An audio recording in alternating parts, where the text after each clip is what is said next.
Hello everyone, कैसे हैं आप सब।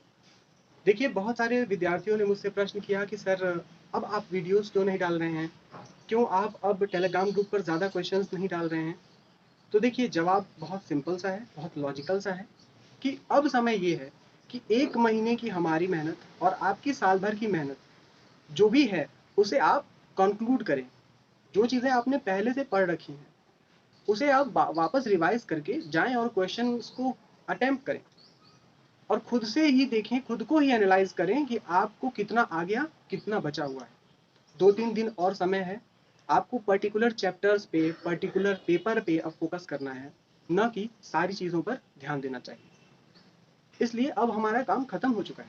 हमारा काम 1 हफ्ते पहले से खत्म हो चुका था। देखिए, अब भी कई लोग वीडियोस अपलोड कर रहे होंगे, पर मेरी स्ट्रेटेजी के हिसाब से चलती है। मैंने जैसे ही न्यूज़ आई थी कि एमसीक्यू आएगा, उसी दिन से आपको वीडियोस प्रोवाइड करना शुरू कर दिया था और एग्ज़ाम से 1-1.5 हफ्ते पहले ही मैंने वीडियोस देना बंद कर दिया है। इसके पीछे यही कारण है कि अब समय आपको खुद को देना है, खुद की एनालिसिस करनी है। तो मैं भी आपको कुछ सजेशंस दे देता हूँ कि देखिए, कोई भी नया बुक, नया टॉपिक, नया चैप्टर बिल्कुल ना पढ़ें। जो चीज़ छूट गया उसे छोड़ दें। जो चीज़ आप जिसमें आप कॉन्फिडेंट हैं उन्हीं को लेकर आगे बढ़ें। शॉर्ट नोट्स मत बनाइए, सीधे सीधे नोट्स से पढ़ लीजिए, या अगर बुक से पढ़ना है सीधे सीधे बुक से पढ़ लीजिए। अगर एमसीक्यूज से पढ़ना है तो एमसीक्यूज को सीधे पढ़ के बोल दीजिए कि यही आंसर है, रीज़न क्या है, क्या डेराइवेशन है, क्या एक्सप्लेनेशन है। ज़्यादा अब उसके पीछे ना पढ़िए। 1 साल से हम लोग इसके पीछे पढ़े हैं। एक एक टॉपिक को हम लोगों ने बहुत ज़्यादा डिटेल में पढ़ा, पर अब समय क्या है, अब उनमें से पॉइंट्स को फेच करने का समय है। इस समय आप किसी नए सोर्सेज पे, नए वीडियोस पे, बुक्स पे ध्यान दीजिएगा तो आपका समय किल होगा। ठीक है। दूसरी बात, गुरु पूर्णिमा है।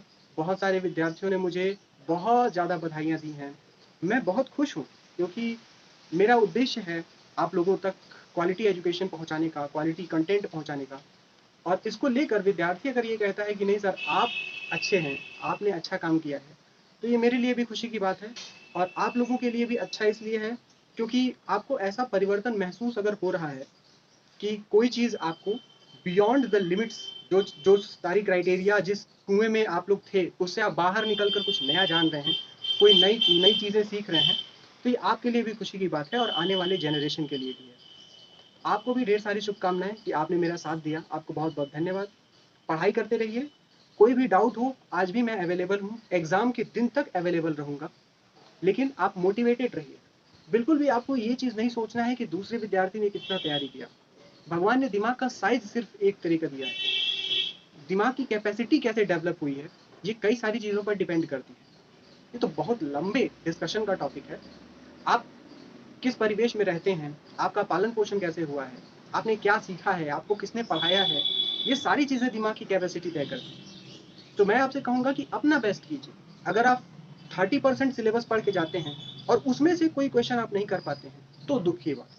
आप 70% सिलेबस पढ़ के जाते हैं और 70% में से आप नहीं कर पाते हैं तो दुख की बात है। जितना पढ़ के जाइए उतना करके आइए, यानी आपने अपना 100% दे दिया।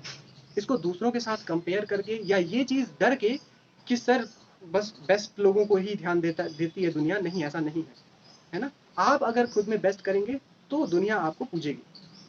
ठीक है। तो ऑलवेज बी मोटिवेटेड, अपना बेस्ट कीजिए, अच्छा परफॉर्म कीजिए, पढ़ाई करते रहिए। All the best.